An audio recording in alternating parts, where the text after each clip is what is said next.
When the nerd became the bully, no one was ready.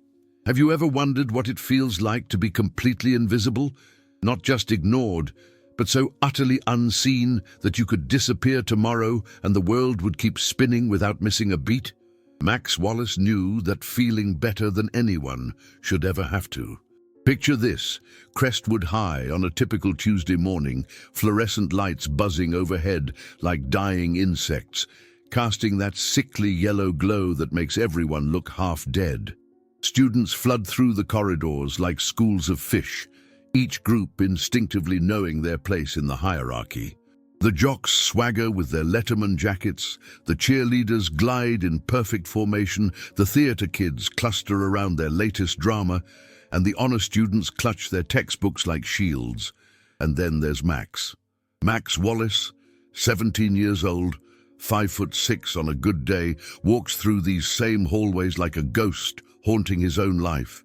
His backpack, loaded with computer programming books and comic book sketches, weighs him down both literally and metaphorically. Those thick-rimmed glasses perched on his nose have been the same pair for 3 years. Not because he likes the style, but because his mom keeps saying they'll get new ones when money isn't so tight. His brown hair falls in an uneven curtain across his forehead, a barrier he's learned to hide behind. When he speaks, which isn't often, his voice barely rises above a whisper, words tumbling together in a nervous rush, as if he's apologizing for taking up space in the conversation. But here's what nobody sees. Behind those glasses, Max's eyes burn with an intelligence that could light up the entire school if anyone bothered to notice. His notebooks aren't just filled with homework. They're crammed with intricate circuit designs, detailed character sketches for stories he's never shared, and lines of code that could revolutionize the way people interact with technology. Max has built 3 functioning robots in his bedroom, coded 2 mobile apps that actually work, and memorized the blueprint of every Marvel character created since 1961. His mind is a supercomputer wrapped in a package that society has decided isn't worth unwrapping. Every morning, Max performs the same ritual of invisibility. He arrives at school exactly 14 minutes before the first bell, not too early to draw attention from the teachers who might try to make conversation, not so late that he has to squeeze through crowds of students who might notice him. He takes the long route to his locker, the one that winds behind the gymnasium, and through the lesser-traveled hallways where the janitor's closets are located. His combination lock spins with practiced precision, 17-42-8. The same numbers he's used since freshman year because changing them would require going to the main office and talking to Mrs. Henderson. And Mrs. Henderson always asks too many questions about how he's adjusting socially. The hallway empties as students rush to their first period classes, but Max lingers. Not because he's slow, but because he's learned that arriving first or last means fewer opportunities for accidental shoulder bumps, fewer chances for someone to knock his books from his hands by mistake, fewer moments where he becomes visible to the wrong people. And the wrong people, oh, Max knows them well. Logan Pierce, quarterback of the varsity football team, stands at 6'2", with the kind of naturally tanned skin and effortlessly tousled blonde hair that makes adults say things like, "He's going places," and "What a fine young man." Logan's laugh echoes down hallways like a victory cry, and when he walks, it's with the confidence of someone who's never doubted their place in the world. His friends orbit around him like planets around the sun. Marcus, whose family owns 3 car dealerships and who wears that fact like a crown. Brandon, whose jokes are never actually funny but get laughs anyway because status is more contagious than humor. And Jake, who peaked in middle school but clings to Logan's popularity like a life raft. These aren't cartoon villains twirling mustaches and plotting in dark corners. They're worse. They're boys who've learned that their social currency increases when they make others feel small, and they've identified Max as the most profitable investment for their cruelty. They don't wake up planning to destroy Max's day. It just happens naturally, the way water flows downhill. Like yesterday, when Max was walking to chemistry class, carefully balancing his laptop bag and a stack of library books about artificial intelligence. He was actually excited, a rare feeling, because he'd spent all weekend working on a project that could revolutionize how students submit homework. Digital portfolios that automatically organize and cross-reference assignments, making it easier for teachers to track progress and for students to see their growth over time. It was brilliant, innovative, and he couldn't wait to show Mr. Peterson. But Logan and his crew were leaning against the lockers, and Max made the mistake of trying to walk past without taking the longer route. It wasn't even intentional targeting at first. Marcus was demonstrating some football move, spinning with his arms extended, and his elbow caught Max's laptop bag. The bag flew from Max's shoulder, and his laptop clattered to the ground with a sound like breaking dreams. "Oh, snap, sorry, man," Marcus said, but his grin suggested otherwise. The laptop screen had a spiderweb crack running across it, and 3 weeks of coding work might as well have evaporated into the recycled air of the hallway. "Dude, you should be more careful where you walk," Logan added, and the group erupted in laughter. Not malicious cackling, just laughter. The kind of laughter that makes you feel like the universe's punchline. Max knelt to gather his books and broken laptop, hands shaking with frustration and embarrassment. Students stepped around him like he was a pothole in the road, an obstacle to navigate, not a person to help.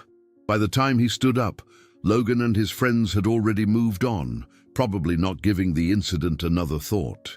But Max would replay it for weeks, each replay adding another layer of humiliation to the memory. Maybe you've been Max. Maybe you remember what it feels like to be the target, to walk through each day wondering when the next accident will happen, when the next joke will be at your expense.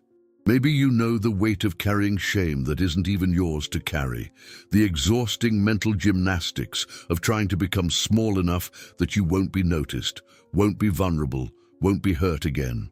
Or maybe you've been Logan. Maybe you remember the intoxicating feeling of being at the top of a social hierarchy, where your approval could make someone's day and your dismissal could ruin it. Maybe you remember laughing at jokes that weren't really funny, or staying silent when you knew something was wrong, because being popular felt safer than being right. But here's what nobody, not Logan, not the teachers, not even Max himself, understood about Max Wallace. Every humiliation was being catalogued, every slight was being remembered, and behind those thick glasses, behind that nervous stutter, a different kind of mind was working. The same intelligence that could build robots and code applications was also perfectly capable of understanding people, mapping their weaknesses, identifying their pressure points.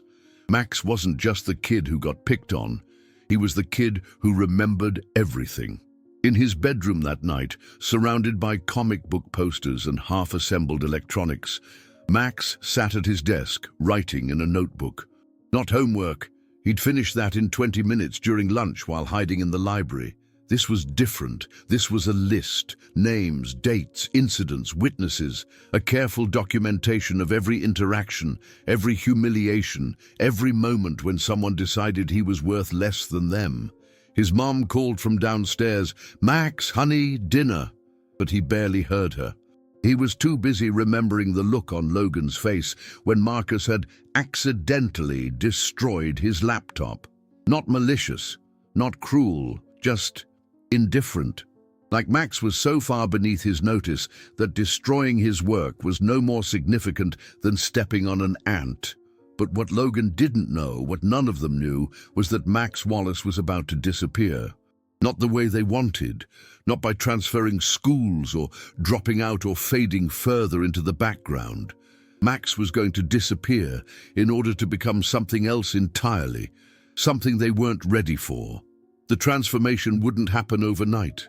It would take months of planning, months of preparation, months of very carefully constructed change. But it would happen. And when Max Wallace walked back through the doors of Crestwood High, nobody, especially Logan Pierce, would be ready for what he'd become. Because sometimes The person you underestimate is busy becoming the person you should have feared. And Max Wallace was about to remind everyone at Crestwood High that intelligence, when combined with enough pain and carefully channeled anger, becomes the most dangerous weapon of all. The question wasn't whether Max would change. The question was whether anyone would recognize him when he did, and more importantly, whether anyone would be able to stop what he was about to become. Have you ever wondered what happens when the invisible person decides they're tired of being unseen? You're about to find out, because Max Wallace's story was just beginning, and by the time it was over, everyone at Crestwood High would know his name. What does it take to break someone? Not physically, that's easy. But what does it take to shatter the last piece of dignity a person has been desperately trying to protect? For Max Wallace, the answer came on a Tuesday in May, during lunch period, in front of 200 witnesses who would later pretend they hadn't seen anything. The cafeteria at Crestwood High buzzes with the controlled chaos of teenage social dynamics. Round tables, segregated by invisible but absolute boundaries. Athletes claiming the tables nearest the windows, theater kids animated in their corner booth, honor students quietly comparing notes while eating, and everyone else filling in the spaces between like background noise in their own lives. The smell of industrial pizza and whatever Wednesday's mystery meat actually was mingles with teenage cologne and nervous sweat. Max sits alone at his usual table, the small round one wedged between the trash cans and the emergency exit, close enough to the kitchen that the sound of clanging dishes drowns out most conversations. It's strategic positioning, learned through 3 years of trial and error, close enough to the exit for quick escapes, far enough from the popular tables to avoid attention, and right in the acoustical dead zone where voices get swallowed by competing sounds.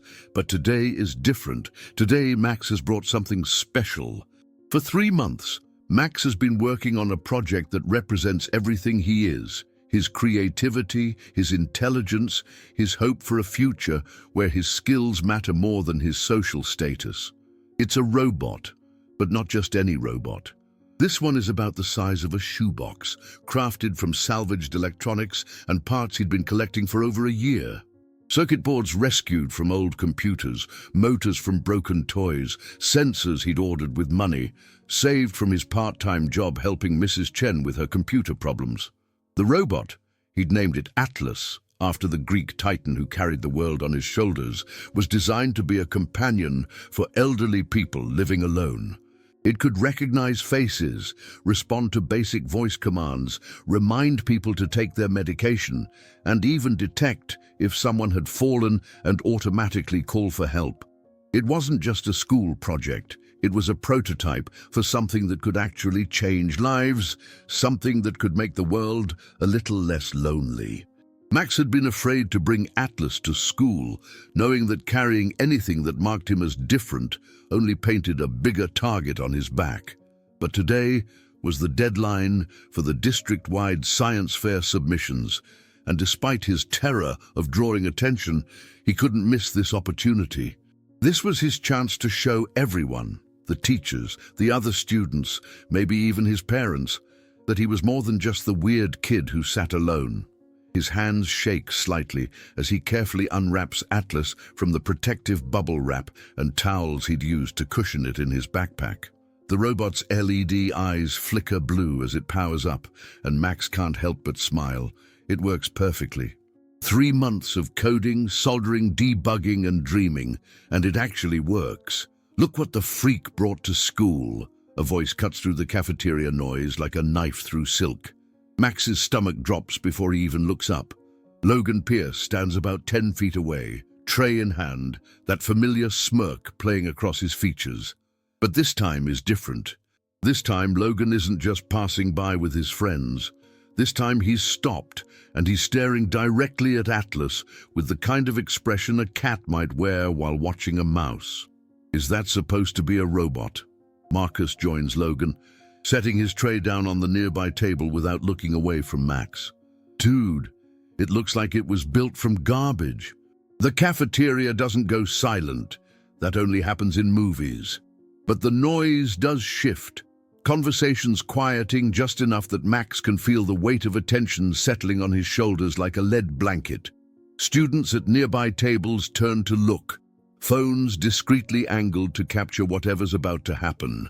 Because everyone can sense it now, that electric moment before something memorable happens, something they'll talk about for weeks. "Leave me alone, Logan," Max says, his voice barely audible even to himself. His hands instinctively move to shield Atlas, as if he could protect 3 months of work and hope with his narrow shoulders and trembling fingers. "What's it supposed to do?" Logan asks, stepping closer. His voice carries the false curiosity of someone who's already planning destruction. "Does it help you talk to girls? Because if it does, you might want to ask for a refund." Laughter ripples through the nearby tables, and Max feels his face burn with the familiar heat of humiliation. But something's different this time. Maybe it's because Atlas represents so much more than just a project. Or maybe it's because he's finally created something he's genuinely proud of. But Max doesn't immediately fold into himself the way he usually does. "It's designed to help elderly people," Max says, his voice slightly stronger. "It can monitor their health, remind them about medications, detect emergencies. I've been working on it for 3 months. For a moment, something flickers across Logan's face. Not respect exactly, but maybe a recognition that what Max has created is actually impressive. The robot's sophisticated design is obvious even to someone who doesn't understand technology. The clean lines, the responsive LED displays, the way it moves with fluid precision. This isn't some thrown-together science fair project. This is the work of someone with real talent. But that moment of recognition makes what happens next even worse. 3 months? Logan's voice gets louder, ensuring maximum audience participation. "Dude, you spent 3 months building a toy. What are you, 12? He reaches for Atlas before Max can react, and suddenly everything happens in slow motion and all at once. Max lunges forward, trying to protect his creation, but Logan is bigger, stronger, faster. Logan's hand closes around Atlas, lifting it from the table, and for one terrible moment, the robot dangles in the air between them. "Please don't," Max whispers, and everyone nearby hears it. The pleading in his voice, the raw desperation of someone watching everything they care about hanging in the balance. "Please, Logan. I need it for the science fair. I've been working so hard." Logan's friends are laughing now, feeding off the attention, drunk on the power of having an audience. Brandon pulls out his phone, already filming. Marcus starts making exaggerated robot noises, beeping and whirring, in a mocking imitation of Atlas's startup sounds. Jake chants, "Nerd alert," under his breath, just loud enough for nearby tables to hear. "You know what, Max?" Logan says, holding Atlas higher, just out of Max's reach. "I think your robot needs to learn how to fly." "No!" Max's voice cracks as he jumps, trying desperately to reach Atlas. But Logan holds it higher, and suddenly this isn't funny anymore. This isn't casual bullying or social jockeying. This is cruelty with an audience, and everyone watching knows it. Some part of Logan must know it too, because for a split second he hesitates. Atlas whirs softly in his hands, LED eyes still glowing blue, still functioning perfectly despite being manhandled by someone who doesn't understand what they're holding. 3 months of Max's life, hundreds of hours of work, a prototype that could actually help people, all of it balanced in the hands of someone who sees it as nothing more than a prop in his social performance. "Logan, man, maybe just..." Marcus starts to say, but Logan is already committed. Too many people are watching. Too many phones are recording. In Logan's world, backing down in front of an audience is social suicide, and he'd rather destroy something beautiful than appear weak. Atlas hits the cafeteria floor with a sound that will haunt Max's dreams for months. Not a simple crash, but a complex symphony of destruction. Circuit boards cracking, motors grinding to a halt, plastic casing shattering into dozens of pieces. The LED eyes flicker once, twice, then go dark forever. The cafeteria doesn't go silent now either. Instead, It fills with the uncomfortable sounds people make when they've witnessed something they wish they hadn't. Nervous laughter, hushed whispers, the scraping of chairs as people suddenly find reasons to look elsewhere. A few students even get up and leave, unable to watch Max kneel among the scattered pieces of his destroyed creation. Max's hands hover over the wreckage, shaking so badly he can't even touch the broken pieces. Atlas is beyond repair. Not just damaged, but obliterated. Months of work, weeks of dreaming, hours of careful coding and delicate soldering, all scattered across the cafeteria floor like technological confetti. "Oops," Logan says, but his voice lacks its usual confidence. Even he seems shaken by the completeness of the destruction. "Guess it couldn't fly after all."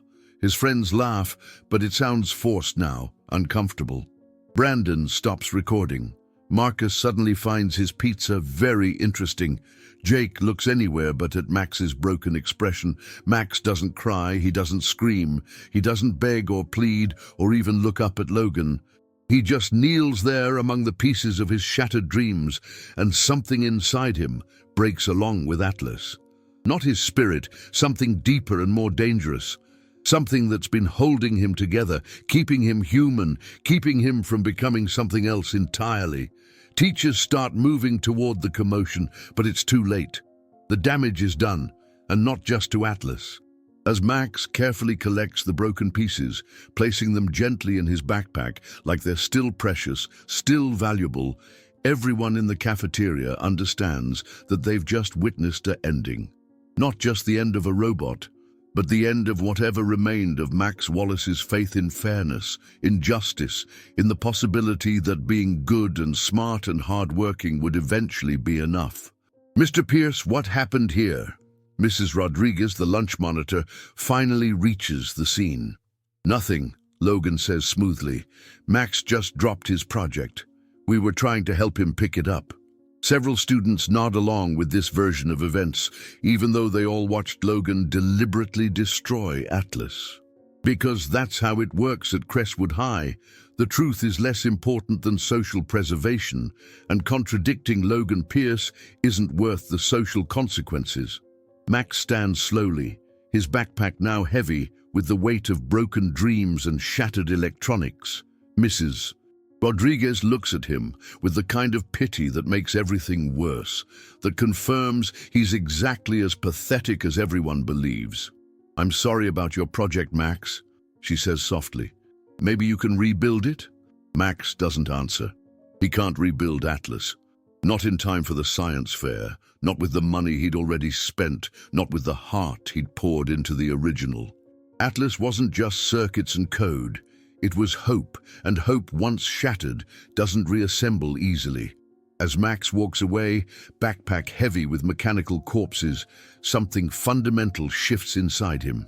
The last piece of the boy who believed in fairness, who thought that being invisible was the worst thing that could happen to him, dies in that cafeteria along with Atlas.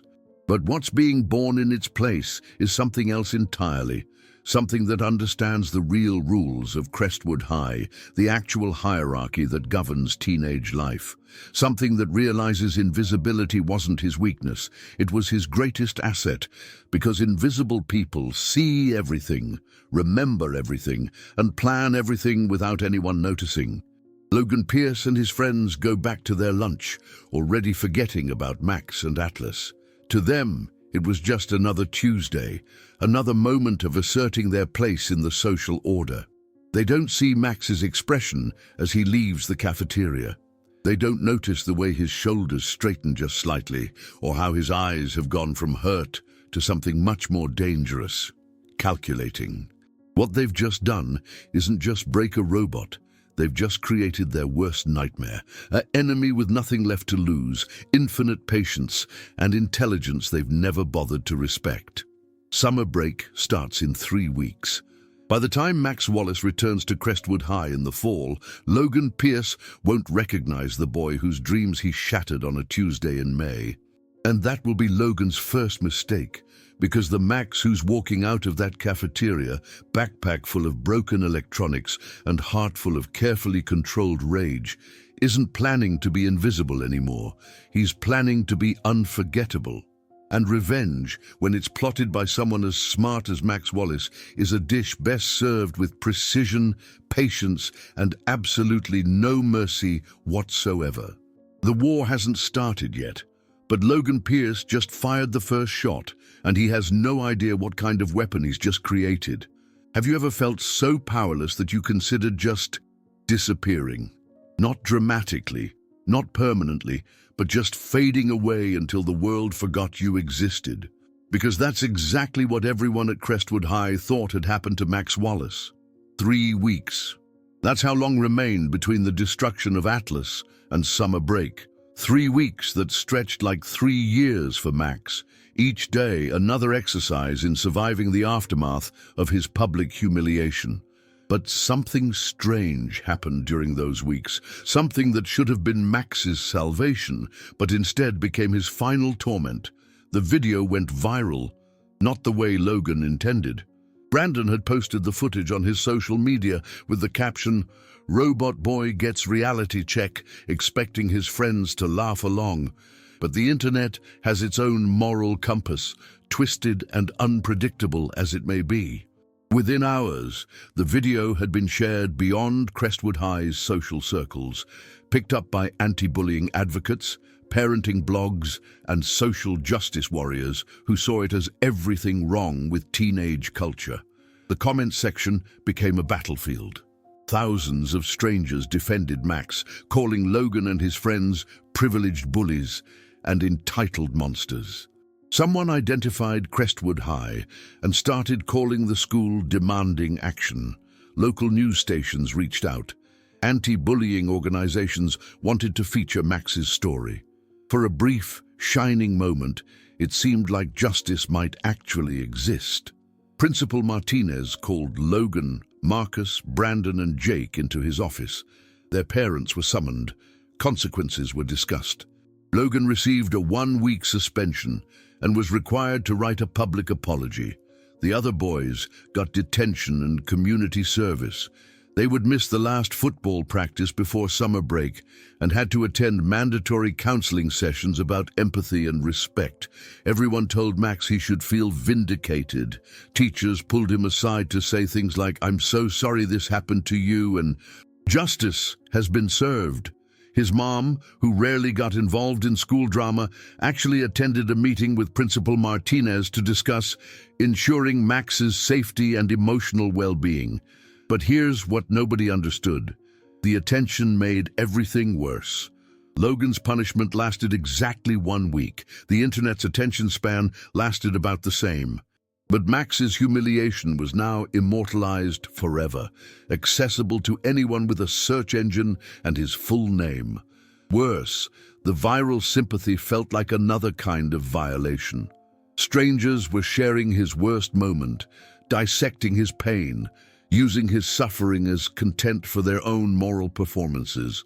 And Logan was furious.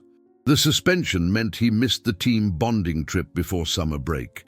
College scouts had been asking about him, and now they'd see articles about his bullying incident when they Googled his name. His parents grounded him for the rest of the school year.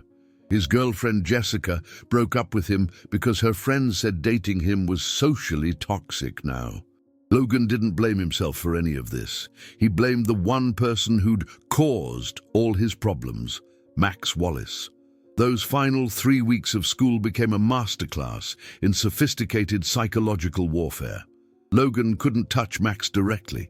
Too many eyes were watching now, too many people waiting for him to slip up again. So instead, he orchestrated a campaign of subtle, deniable harassment that was somehow worse than anything that had come before.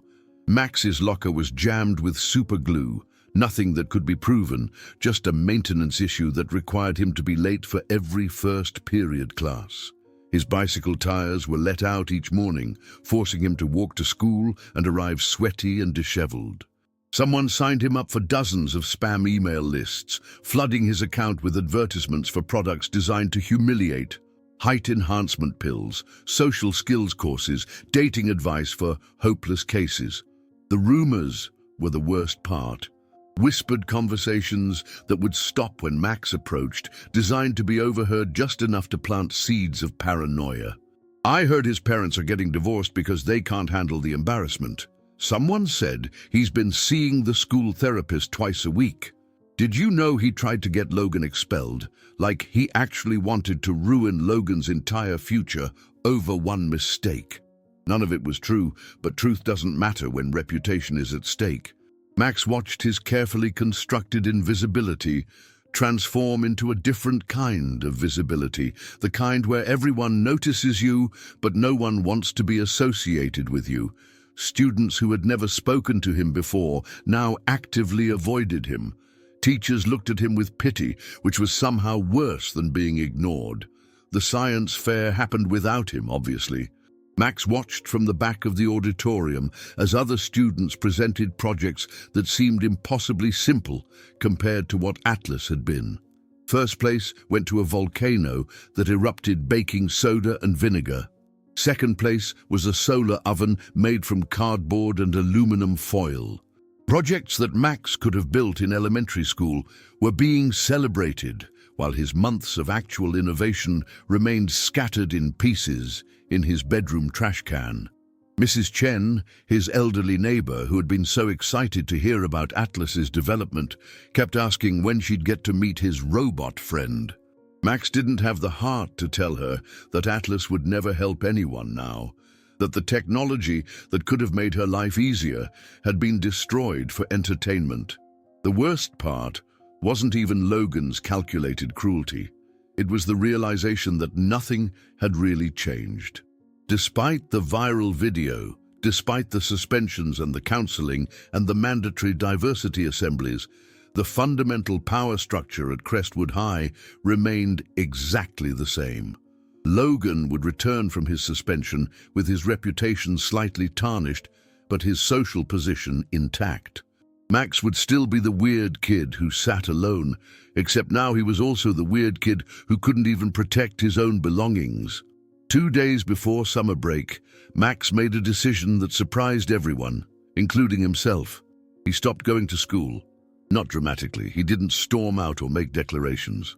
He simply woke up on Thursday morning, looked at his reflection in the bathroom mirror, pale, hollow-eyed, wearing the same defeated expression he'd carried for weeks, and decided he was done being everyone's victim. His mom got the attendance calls, of course. But Max had always been such a good student, so responsible and rule-following, that when he told her he was feeling sick, she believed him. When Friday came, and he still claimed illness, she assumed it was stress from the bullying incident. Everyone agreed Max had been through enough and deserved some compassion. So Max spent those final 2 days of his junior year alone in his bedroom, surrounded by the remains of Atlas and the weight of his own powerlessness. He tried to read, tried to code, tried to lose himself in the worlds he'd always used as escape. But everything felt contaminated now, tainted by the knowledge that none of his talents or interests mattered if he couldn't protect them from people like Logan. On Friday night, as his classmates celebrated the beginning of summer break with parties and beach trips and the kind of carefree joy that Max couldn't even remember feeling, he sat at his desk and stared at the notebook where he'd been documenting his humiliations. 3 years of careful record-keeping, 3 years of incidents and witnesses and moments when he'd been made to feel less than human. He could add this latest chapter: the destruction of Atlas, the viral video, the fake sympathy, the sophisticated revenge campaign that had followed. But what was the point? The notebook was just another record of his own powerlessness, another catalogue of moments when he'd been too weak, too scared, too invisible to matter. Max closed the notebook and shoved it into his desk drawer underneath old homework assignments and forgotten comic book sketches. Maybe his mum was right. Maybe the best thing he could do was just let it go, move on. Accept that some people were predators and others were prey, and he'd been born into the wrong category. Maybe Logan would graduate and go to college and become successful, and this would all be just a funny story he'd tell at reunions Remember that weird kid with the robot? Whatever happened to him? Maybe Max would transfer schools or focus on his grades or find some other way to survive the next year without drawing attention to himself. Maybe invisibility wasn't his weakness after all. Maybe it was the only protection he had. That night, as Crestwood High's class of 2026 celebrated the beginning of what they assumed would be the best summer of their lives, Max Wallace made a different kind of decision. Not the dramatic vow of revenge that movies promise, but something quieter and more dangerous. He decided to disappear, not physically. Max would spend the summer in his bedroom, emerging only for meals and the occasional trip to Mrs. Chen's house to help with her computer problems. He wouldn't answer texts from the few acquaintances who bothered to reach out. He wouldn't post on social media or attend any of the summer gatherings where Crestwood High students gathered to gossip and plan for senior year. But while Max Wallace, the victim, was disappearing, something else was being born in that quiet bedroom laboratory. Something that had learned every lesson Logan Pierce had taught him about power, about hierarchy, about the real rules that governed social interaction. Max spent the first week of summer break sleeping 16 hours a day, emerging only when his body demanded food or water. His mom worried, bringing him meals on trays and talking about therapy and maybe taking a family vacation to help him process the trauma. But Max wasn't processing trauma. He was metabolizing it, transforming pain into something more useful. By the second week, he was awake more often, but still barely spoke. His mom would find him sitting at his desk, staring at his computer screen, or sketching in notebooks he quickly closed when she entered. When she asked what he was working on, he'd mumble something about just projects and change the subject. His dad, who traveled for work and had missed most of the Atlas drama, tried to engage him in conversations about college applications and future plans. "You're going to be a senior next year, son. Time to start thinking about what comes next." But Max's answers were vague, non-committal. "I'm still figuring it out." What Max was actually figuring out was much more complex than college applications. He was studying. Not school subjects, but something more practical. The science of social dynamics, the psychology of influence, the technology of information warfare. Max had always been intelligent, but his intelligence had been focused on building things, creating solutions, making the world better. Now, for the first time in his life, he was learning how to tear things down. Logan Pierce thought he'd won. Everyone at Crestwood High thought the Max Wallace story was over. Just another cautionary tale about what happens to kids who don't fit in. They thought summer break would reset everything, that senior year would begin with the same social hierarchies firmly in place. They were wrong. Because while they were at parties and beach trips and summer jobs, while they were living their lives and forgetting about the weird kid with the robot, Max Wallace was disappearing into himself and emerging as something entirely different. Something they weren't ready for, something that would make Logan Pierce wish he'd never heard the name Max Wallace. But that transformation would take time, and patience, and a level of calculated intelligence that nobody at Crestwood High had ever bothered to notice, because they'd been too busy looking down on him to realize they were creating their own worst nightmare. Summer break had just begun. By the time it ended, nothing would ever be the same. And Max Wallace, the new Max Wallace, would be ready to remind everyone at Crestwood High that intelligence, when properly applied, is the most dangerous weapon of all. But first, he had to disappear completely, and that disappearance was just beginning. What would you do if you could become anyone you wanted to be? If you could shed your skin like a snake and emerge as something completely different, completely unexpected, completely unstoppable? Most people never get that chance. But Max Wallace was about to discover that sometimes complete destruction is just another word for unlimited possibility. September 3rd, 2024. First day of senior year at Crestwood High. The hallways buzz with the familiar energy of new beginnings, freshly waxed floors reflecting fluorescent lights, the smell of new textbooks and cleaning supplies. Clusters of students comparing summer stories and showing off growth spurts and new styles. Everyone falls back into their established patterns, their comfortable hierarchies, their predictable social choreography. Logan Pierce struts through the main entrance like he's walking a red carpet, his blonde hair perfectly tousled by what had to be an hour of careful styling made to look effortless. Summer football training has added another layer of muscle to his already impressive frame, and his tan suggests a vacation somewhere expensive. His friends orbit around him as always. Marcus with his new BMW, an early 18th birthday gift. Brandon sporting designer clothes that cost more than most families spend on groceries. Jake still desperately trying to keep up with jokes that aren't quite funny enough. They're discussing their summer adventures. Football camps with college scouts, family trips to European capitals, internships at their father's companies. Logan had spent July at an elite quarterback training facility in California, where he'd practiced alongside players who were already committed to Division I schools. Everything is going according to plan for Logan Pierce. Senior year would be his coronation, the final chapter before college glory, and everything he'd always believed he deserved. "Did you guys see that weird kid over the summer?" Marcus asks as they approach Logan's locker. Prime real estate in the main hallway, naturally.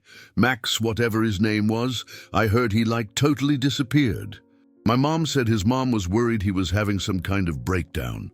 Max Wallace, Logan says, and there's satisfaction in his voice. Problem solved. Obstacle removed. Good. Maybe he finally figured out this school wasn't for him. They laugh, already moving on to more important topics. Upcoming parties, college applications, which colleges were recruiting hardest.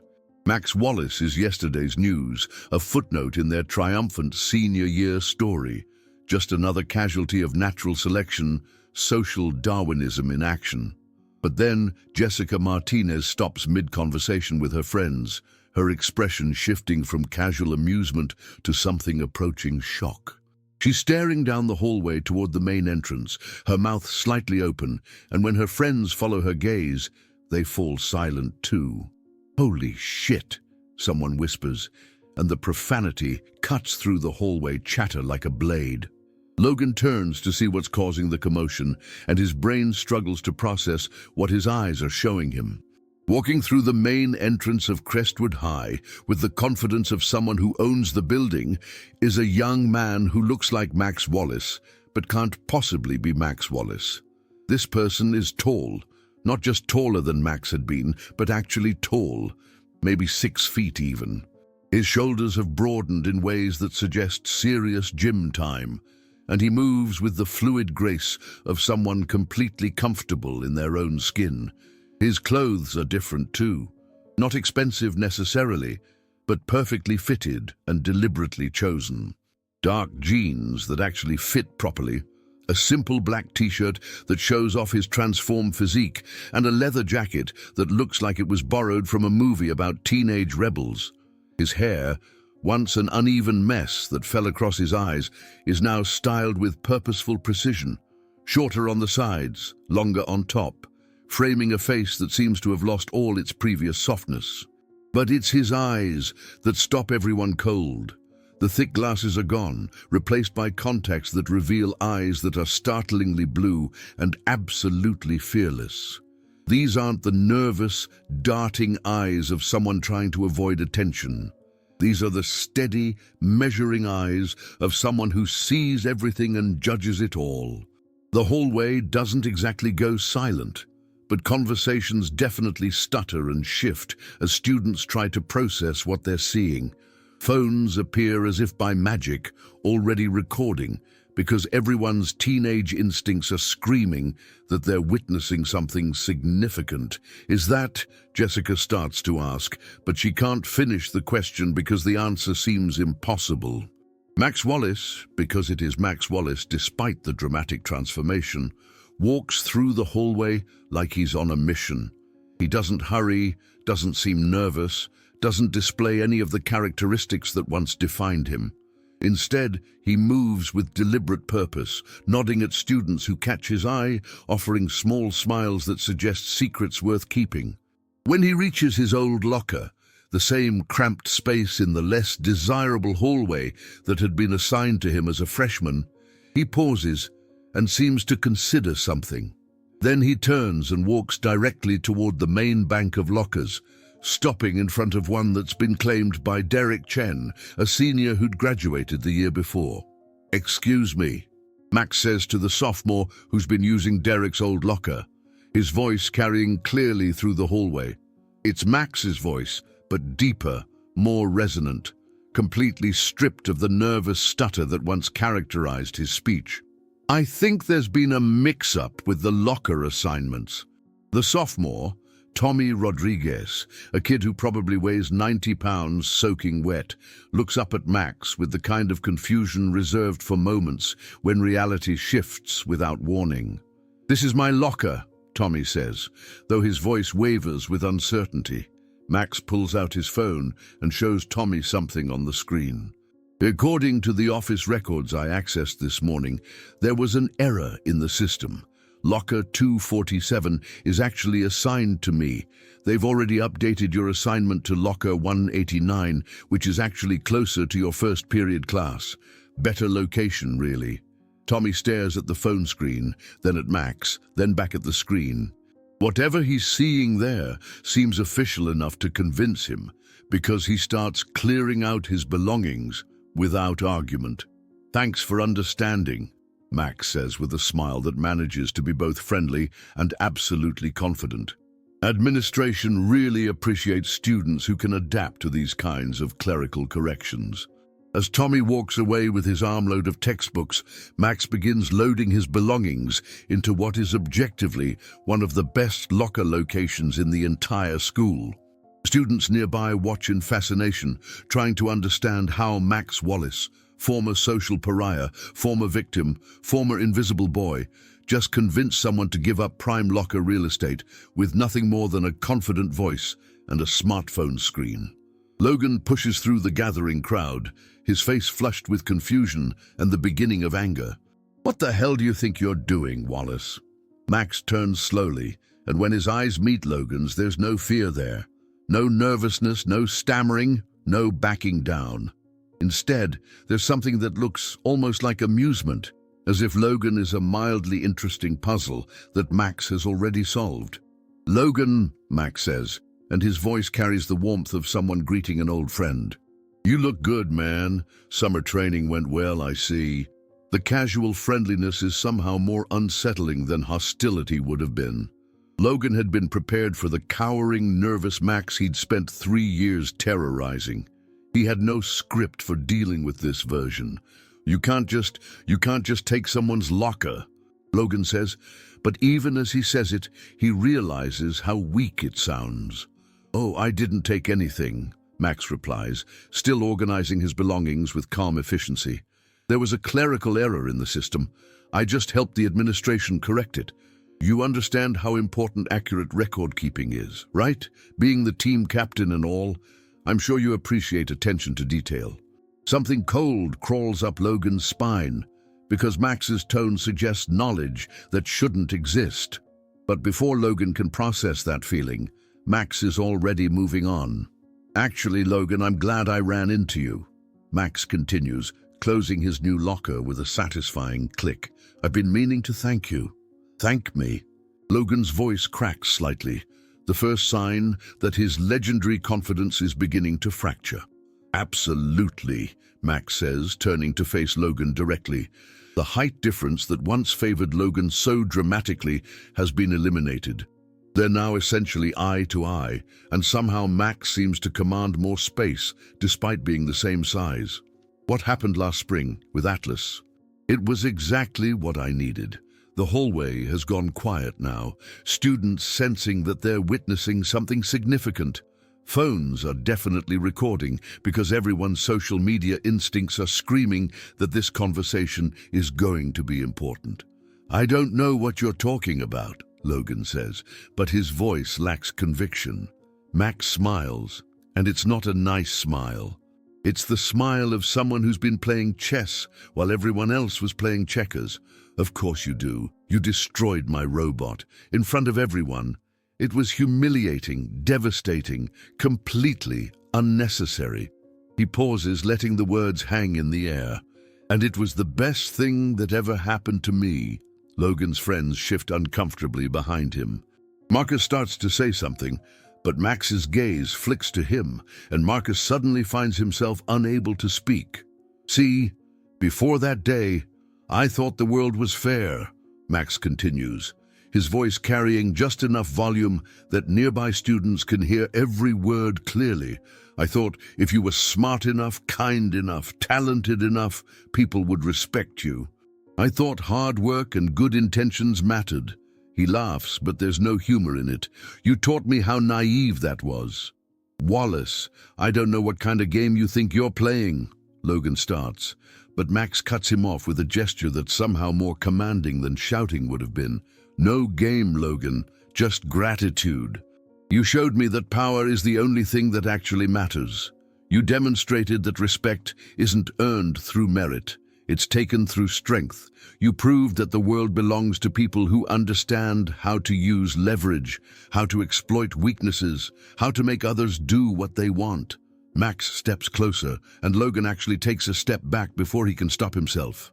The movement is small, but in the context of high school social dynamics, it might as well be a surrender. So thank you, Max says softly, but his voice carries clearly in the silent hallway. Thank you for teaching me that being good gets you nothing. Thank you for showing me that intelligence without power is just entertainment for bullies. And most importantly, thank you for demonstrating exactly how much damage one person can do to another when they understand what matters to them.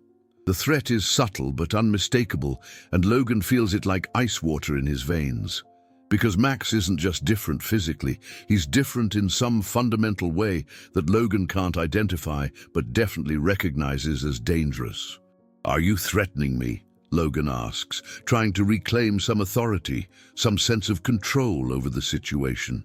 Max's smile widens, and now it's genuinely amused. Threatening you? Logan, why would I threaten you? We're classmates. Practically friends, after everything we've shared. He pauses, tilting his head thoughtfully. Though I have to ask, how are things going with the Stanford application? I know how important early admission is for your timeline. Logan goes pale.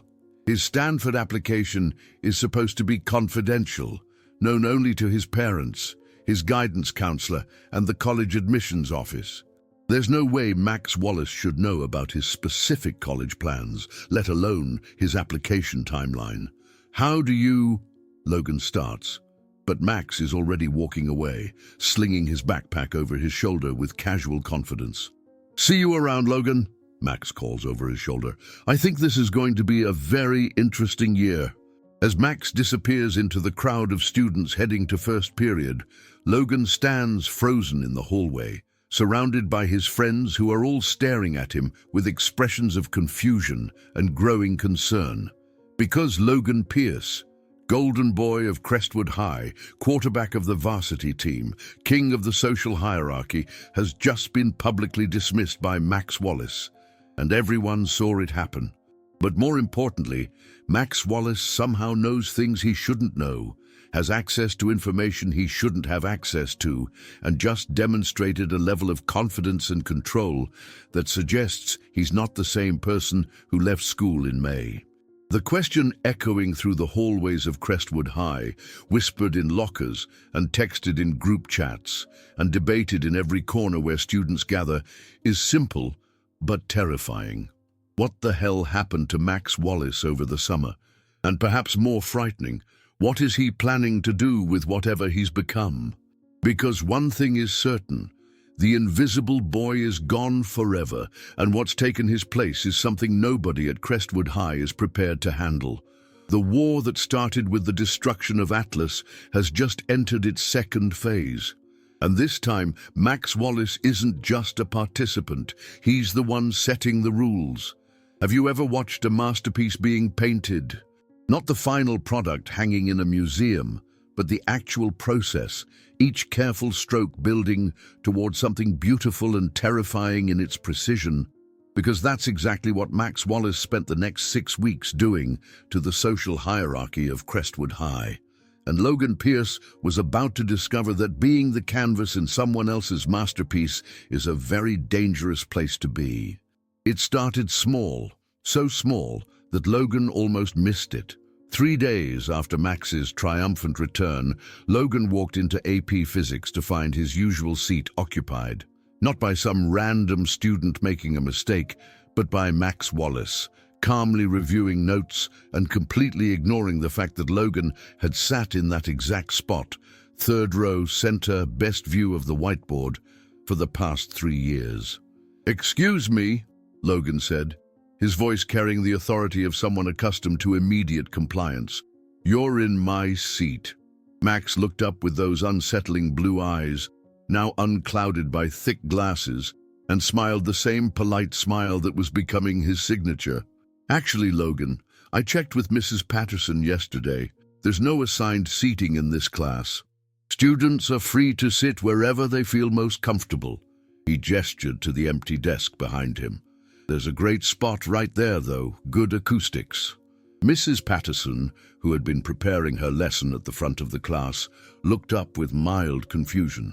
"That's right, there's no seating chart. Students can sit wherever they'd like." Logan stood frozen for a moment, aware that every other student in the class was watching this interaction, with the fascination reserved for traffic accidents and social media drama. He could take the seat behind Max, accepting the public demotion, or he could make a scene and look petty. Either choice felt like losing, but making a scene felt like losing bigger. He took the seat behind Max, his jaw clenched tight enough to crack teeth, but that was just the beginning. By the end of the first week, Logan started noticing patterns that made his skin crawl. His usual parking spot, the one closest to the main entrance, traditionally reserved for senior athletes, was suddenly occupied each morning by Max's modest but impeccably maintained Honda Civic. When Logan asked the security guard about it, he was told that Max had obtained a medical parking permit over the summer, something about a documented anxiety condition that required him to have quick access to his vehicle in case of emergencies. Logan knew it was bullshit. Max Wallace hadn't shown a single sign of anxiety since his return. But the permit looked official, complete with doctor's signatures and school administrative approval. There was nothing Logan could do except park in the second-tier spots like a common student. The lunch situation was even more infuriating.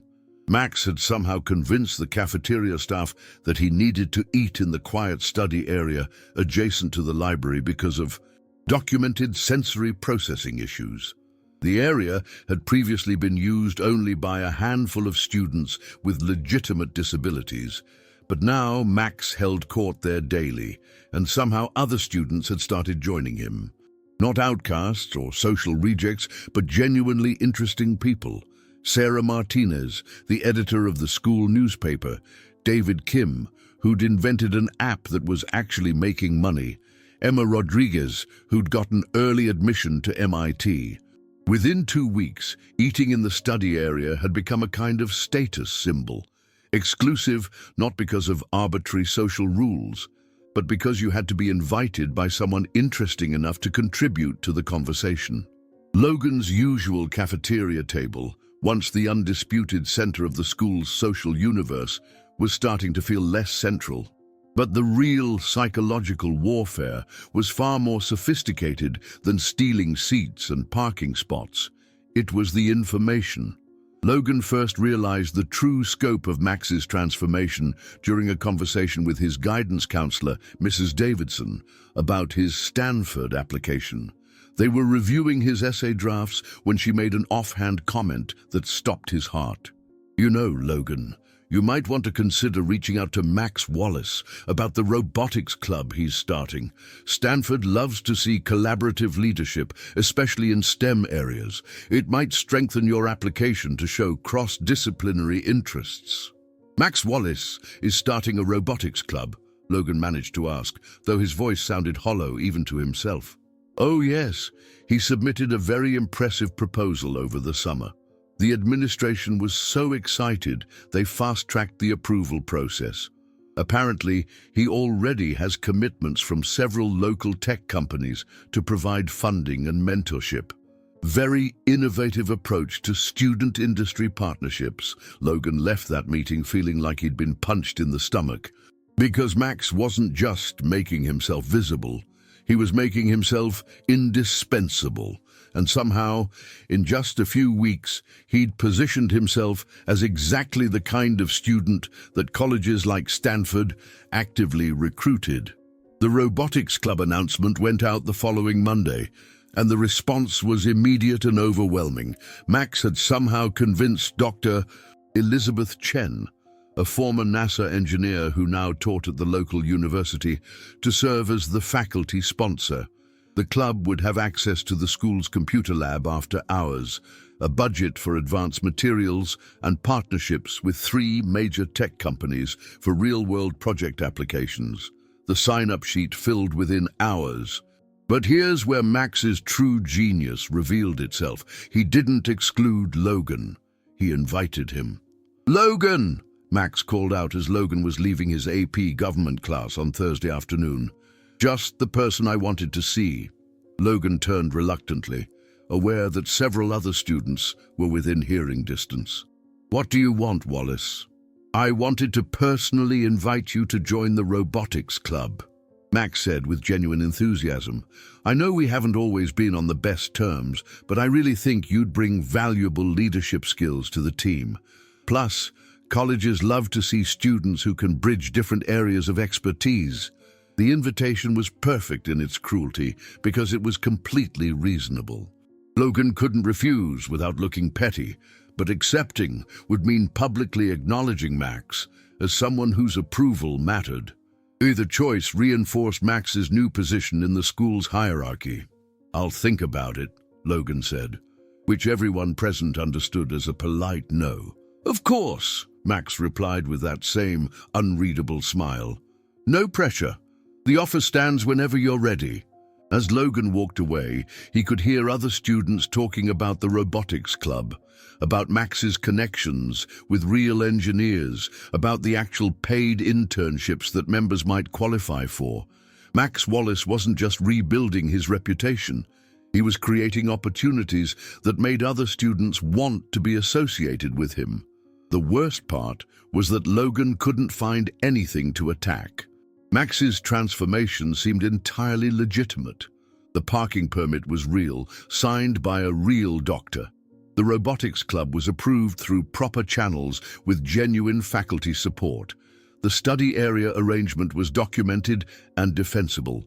Max had somehow managed to change every aspect of his life through official channels, making it impossible to challenge without looking like a petty bully.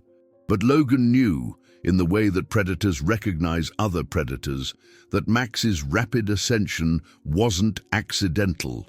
This was revenge, carefully planned and flawlessly executed. Max had spent the summer studying more than just textbooks. He'd learned how to hack the system itself. The realization that he was being systematically outmaneuvered sent Logan into a spiral of paranoid investigation. He started paying attention to details he'd never noticed before, looking for cracks in Max's perfect facade. That's when he discovered the scholarships. Max had somehow secured 3 separate merit scholarships over the summer, totaling more than $40,000.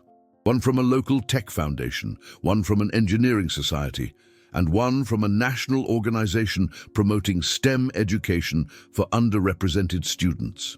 The applications for these scholarships had required extensive documentation, letters of recommendation, and detailed project portfolios. How had Max managed all of this while supposedly having a breakdown in his bedroom? Logan started digging deeper, using his own family connections to make inquiries. His father knew people at most of the local organizations, and Logan convinced him to make a few casual phone calls about scholarship processes. What he discovered made him physically ill. Max's scholarship applications hadn't just been submitted over the summer, They'd been in development for months, dating back to January, before the Atlas incident, before the viral video, before everything that Logan thought had broken Max Wallace, which meant that Max had been planning his transformation long before Logan had given him a reason. Or maybe Logan had been giving him reasons for years, and he'd just been too arrogant to notice that someone was keeping score. The final piece of the puzzle came from an unexpected source, Brandon's older sister, who was a freshman at Stanford. She mentioned during a family dinner that a student from her old high school had been featured in the university's recruitment newsletter, something about innovative robotics projects and impressive academic potential. When Brandon casually asked for details, she showed him the newsletter on her phone. There was Max Wallace, photographed in what looked like a professional lab setting, with a quote about his commitment to using technology to solve real-world problems and create more inclusive communities. Logan stared at the photo, trying to reconcile the confident, articulate student in the image with the broken, defeated boy who'd left school in May. But more disturbing was the timeline. The newsletter was dated July 15th, which meant Max had been in contact with Stanford admissions while Logan thought he was having a breakdown. "He's been playing us," Logan said aloud, and his friends looked at him with confusion. "Who's been playing what?" Marcus asked, but Logan was already calculating, trying to understand the full scope of what Max had accomplished. Because Max Wallace hadn't just transformed himself over the summer. He'd orchestrated one of the most sophisticated social engineering projects Logan had ever witnessed.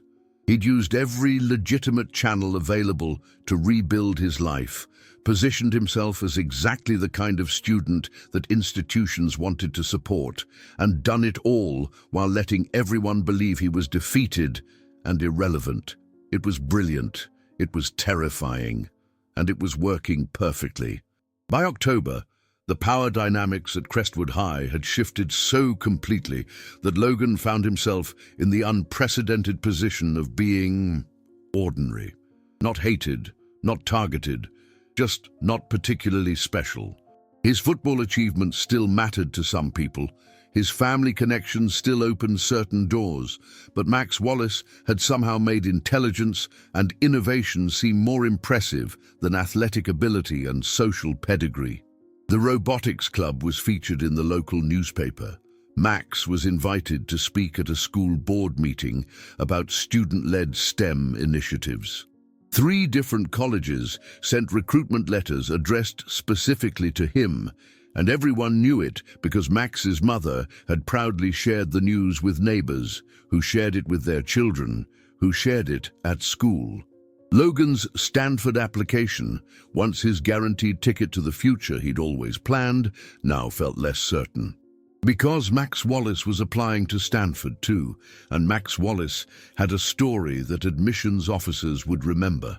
But the final blow, the moment when Logan truly understood the scope of his defeat, came during the fall academic awards assembly. Principal Martinez stood at the podium, reading from a prepared script about student excellence and the importance of recognizing academic achievement. The usual suspects received their usual awards: highest GPA, perfect attendance, outstanding performance in various subjects. Then came the special recognition. This year, we're pleased to announce a new award recognizing student innovation and community impact, Principal Martinez said, his voice carrying the enthusiasm reserved for genuinely impressive achievements. This award goes to a student who has demonstrated exceptional creativity, leadership, and commitment to using their talents to benefit others. Logan's stomach sank before the name was even announced, because he knew, of course he knew. The recipient of this year's Innovation and Impact Award is Max Wallace, for his work developing assistive technology for elderly community members, his leadership in establishing cross-generational mentorship programs, and his efforts to create more inclusive STEM education opportunities. The applause was genuine and sustained, coming not just from teachers and administrators, but from students who had come to respect what Max had accomplished. As Max walked to the podium to accept his award, Logan noticed something that made him feel physically sick. Max looked happy. Not vindicated or triumphant or cruel, but genuinely, peacefully happy. Like someone who had found their place in the world and was comfortable with who they'd become. Which meant that Max's transformation wasn't primarily about revenge at all. It was about becoming the person he'd always been capable of being, and Logan's bullying had simply been the catalyst that forced him to stop hiding. Logan Pierce, quarterback and golden boy, had spent 3 years tormenting someone who turned out to be more talented, more intelligent, more innovative, and more capable of inspiring genuine respect than Logan had ever been. And now, everyone knew it. As Max stood at the podium, holding his award and thanking the administration for their support, he caught Logan's eye from across the auditorium. For just a moment their gazes locked, and Logan saw something in Max's expression that was worse than hatred or vindictiveness. He saw pity, because Max Wallace had won so completely that he no longer considered Logan Pierce worth fighting. The war was over, and Logan hadn't just lost. He'd been made irrelevant. The boy who had once destroyed Max's robot out of casual cruelty now sat in an auditorium full of people celebrating Max's success. And everyone understood that the only person who looked small in this story was Logan himself. Max Wallace had achieved something that no amount of bullying could take away. He'd become genuinely impressive. And Logan Pierce was just another guy who peaked in high school. But Max's story wasn't quite finished yet, because true transformation isn't just about personal success. It's about what you do with your power once you have it. And Max Wallace was about to face the ultimate test of who he'd really become. What defines a person's character? Is it how they act when they're powerless, or how they behave when they finally have the power to hurt the people who hurt them? Because on a Tuesday in November, Max Wallace was about to discover which version of himself he'd actually become.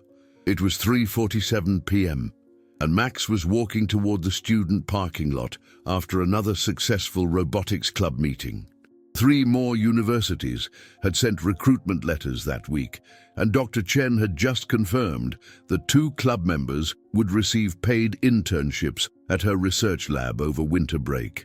Everything in Max's carefully reconstructed life was proceeding exactly according to plan. Then he heard the crying. Not dramatic sobbing, but the quiet, defeated kind of crying that Max recognized from his own worst moments. The sound was coming from behind the gymnasium, in the same secluded area where Max had once hidden during lunch periods to avoid the daily gauntlet of social humiliation. Max paused, his hand on his car door, calculating.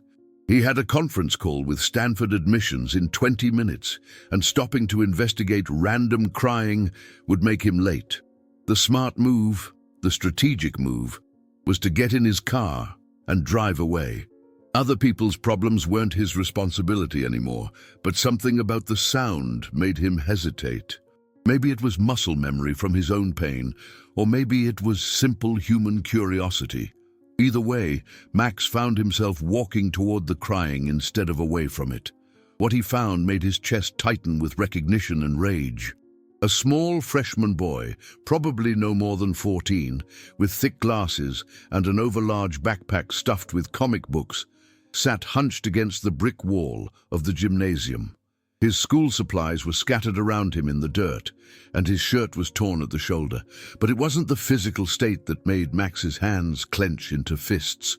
It was the expression on the kid's face, that particular combination of humiliation, defeat, and terrible loneliness that Max knew better than his own reflection. "Hey," Max said softly, approaching slowly so he wouldn't startle the boy. "You okay?" The kid looked up with the startled, fearful expression of someone who'd learned that attention usually meant trouble. His eyes were red-rimmed behind glasses that were held together with tape, and there was a fresh bruise forming on his left cheek. "I'm fine," the boy mumbled, which was exactly what Max used to say when he was anything but fine. Max crouched down, bringing himself to the kid's eye level. "What's your name?" Alex, the boy whispered, then seemed to regret giving even that much information. Alex, I'm Max Wallace. I'm a senior here. Max began helping Alex gather his scattered belongings, noting the advanced math textbooks, the programming guides, the sketchbook filled with intricate robot designs. Want to tell me what happened? Alex's story spilled out in the halting, shame-filled way that Max remembered all too well. 3 upperclassmen had cornered him after school, destroyed the project he'd been working on for the science fair, and taken his lunch money as a loan they'd definitely pay back. They'd called him names that Max had heard applied to himself countless times. Nerd, freak, loser, waste of space. They said I should just transfer schools, Alex said, his voice breaking. They said no one here wants me around anyway. Max felt something cold and familiar rising in his chest. Not the helpless rage he'd once felt as a victim, but the calculating anger of someone who now had the power to do something about injustice. Because Max Wallace wasn't invisible anymore. He had influence, connections, resources.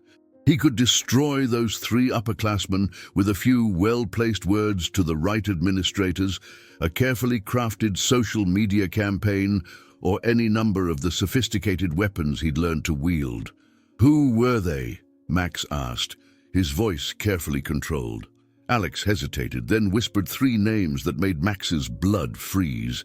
Because the leader of the group was Jake Morrison, one of Logan's former cronies, still clinging to the bullying tactics that had once made him feel powerful. Max had the perfect opportunity for the kind of surgical revenge he'd become so skilled at executing. Jake Morrison was vulnerable in ways he didn't even understand. His college applications were shaky, his family's finances were tighter than he admitted, and Max had enough information about Jake's various rule violations to end his high school career with a single anonymous tip to the administration. It would be so easy, so satisfying, so perfectly justified. Max looked at Alex's tear-stained face, at the broken project in his small hands, at the fear and defeat that radiated from every inch of his body.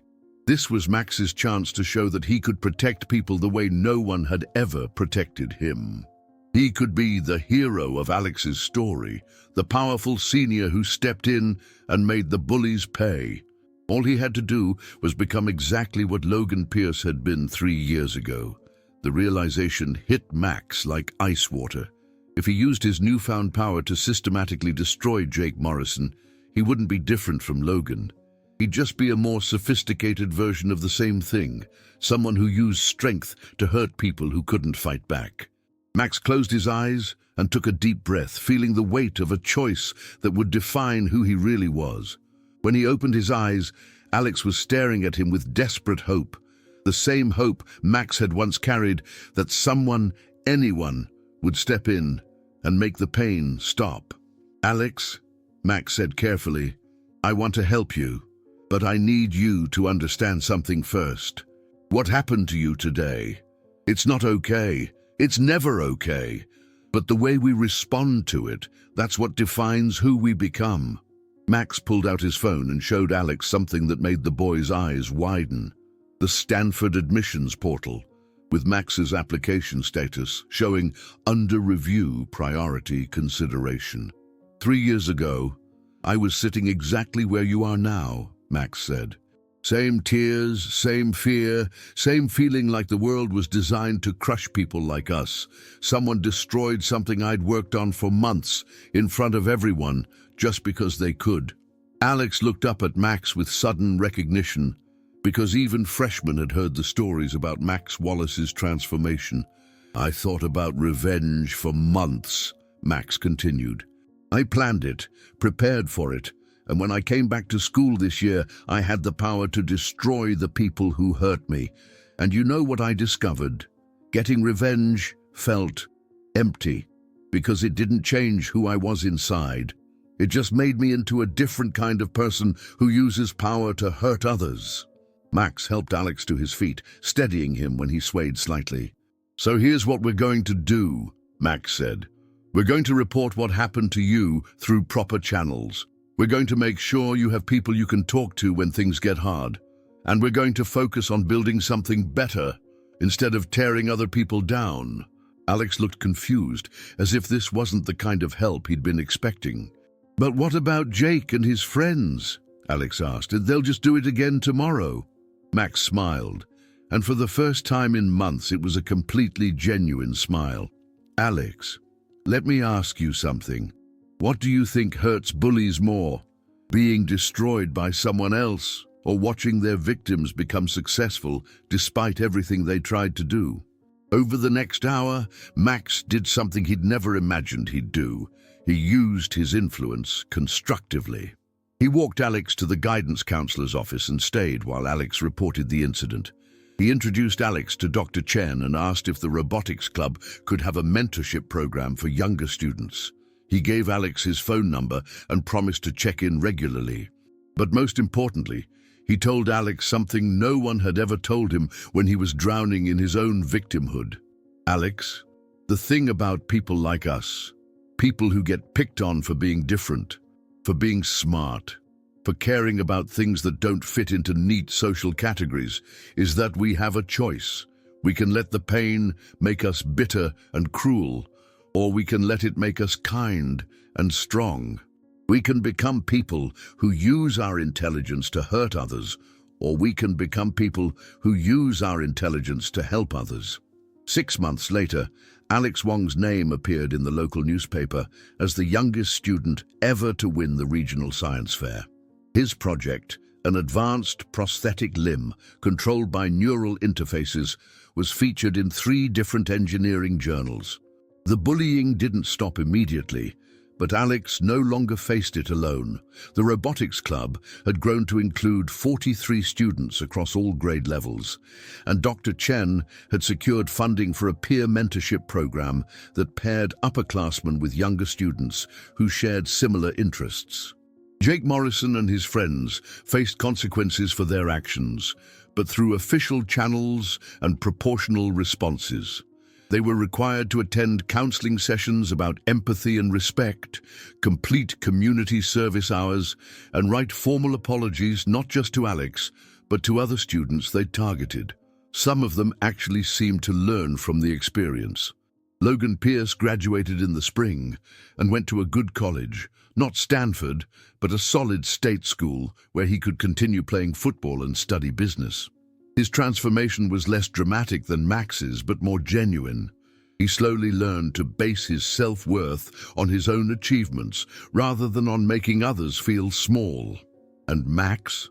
Max graduated valedictorian with early admission to Stanford and a full scholarship that would cover not just undergraduate study, but graduate work as well. But more importantly, he graduated knowing that he'd used his intelligence and influence to make other people's lives better rather than worse. The last entry in Max's notebook, the same one where he'd once documented his humiliations, was dated the night before graduation. "Today I realized that the strongest people aren't the ones who can hurt others without consequences. The strongest people are the ones who can choose kindness when they have every reason to choose cruelty. Real power isn't about revenge. It's about breaking the cycle. Maybe you've been Max Wallace, invisible and powerless, wondering if anyone would ever see your worth. Maybe you've been Logan Pierce, using your advantages to make others feel small because it made you feel big. Maybe you've been Alex Wong, just starting to navigate a world that seems designed to crush anyone who doesn't fit the standard mold. Or maybe you've been one of the hundreds of students who stood by and watched, unsure whether to help or look away, uncertain whether your voice could make any difference. Here's what Max Wallace's story teaches us. Transformation is always possible, but it requires choosing who you want to become, rather than letting your circumstances choose for you. The kid who got bullied can become the adult who protects others. The kid who was a bully can learn empathy and become someone who builds others up. The kid who stood silently by can find their voice and use it to speak for those who feel voiceless. But most importantly, Max's story reminds us that real strength, the kind that actually matters, the kind that changes lives and builds better worlds, isn't about being the smartest person in the room, or the most powerful, or the most feared. It's about being the person who looks at someone else's pain and says, "I see you, I understand, and I'm going to help you find a way through this." Because sometimes the greatest revenge against a cruel world isn't becoming cruel yourself. Sometimes the greatest revenge is becoming so genuinely good, so authentically strong, so determinedly kind, that you inspire others to break the cycle too. Max Wallace learned that the hard way, but he learned it. And maybe, just maybe, his story can help the rest of us learn it a little easier. If this story resonated with you, if you've ever felt invisible, or if you've ever made someone else feel invisible, or if you've ever wondered whether one person can really make a difference, share it with someone who needs to hear it. Because the Alex Wongs of the world are sitting behind gymnasiums right now, wondering if anyone cares enough to help. And the Max Wallaces of the world are discovering that their greatest power isn't what they can destroy. It's what they choose to build instead.